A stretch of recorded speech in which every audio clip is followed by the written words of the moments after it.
This one must happen my way. If this one person happened your way, you think you'll be stressful?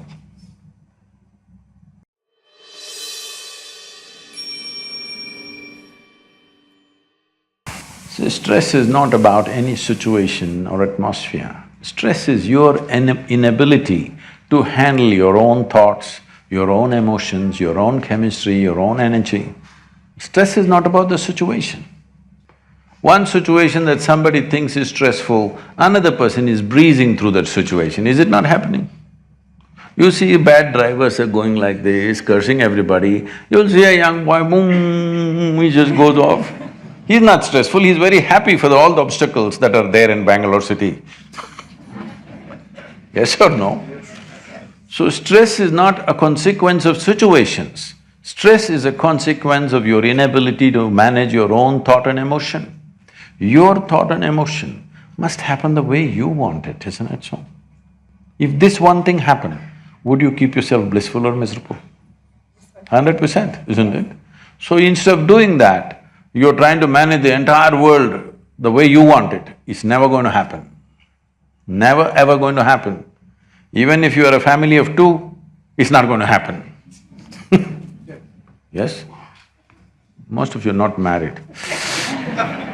I'm saying even if it's just two people at home, it will never happen 100% your way, unless you're living with a dead person. 51% if it happens your way, you have the controlling stake, you must be happy. 100%, nobody will live with you, isn't it? Nobody will work for you, nobody will live with you, nobody will be around you if you insist 100% my way. I'm glad the world is not happening your way, because if everything happened your way, where will I go? Little bit your way, little bit my way, little bit somebody else's way, this is how the world should be. But this one must happen my way. There's no other way for this one. This one must happen my way. If this one person happened your way, you think you'll be stressful? If you sit here, if you have a distinct experience that your body is here, your mind is somewhere else, what is you is elsewhere. Or in other words, there is a little space between what is you and what is your body. What is you and what is the content of your mind.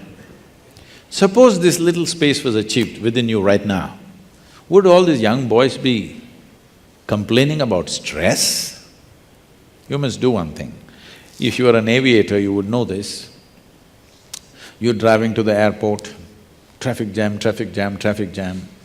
You curse everybody and honk and do all this and get there. Then you fly. Then you're flying over the traffic jam, it all looks very nice, you know. Simply because of the distance. When you were in it, it was a terrible thing. Once you're flying above it, it looks quite nice actually, traffic jams. Once there is a little distance, that's the end of suffering. So if you create a little space between you and your body, between you and your mind, this is the end of suffering. Because there are only two kinds of sufferings in your life, physical suffering, mental suffering. Do you know any other kind of suffering? Only two sufferings. If you distance yourself a little bit, that's all.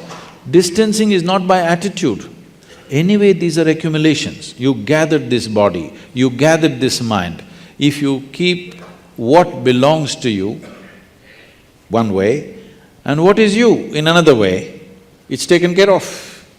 So we can teach you a simple method with which you can do this, very, very simple process. Every human being is capable of this, let's understand this. When it comes to external realities, all of us are differently capable, no two human beings are equally capable. When it comes to inner possibilities, all of us are equally capable. No human being has come better endowed than the other. It is just that most human beings never look in that direction.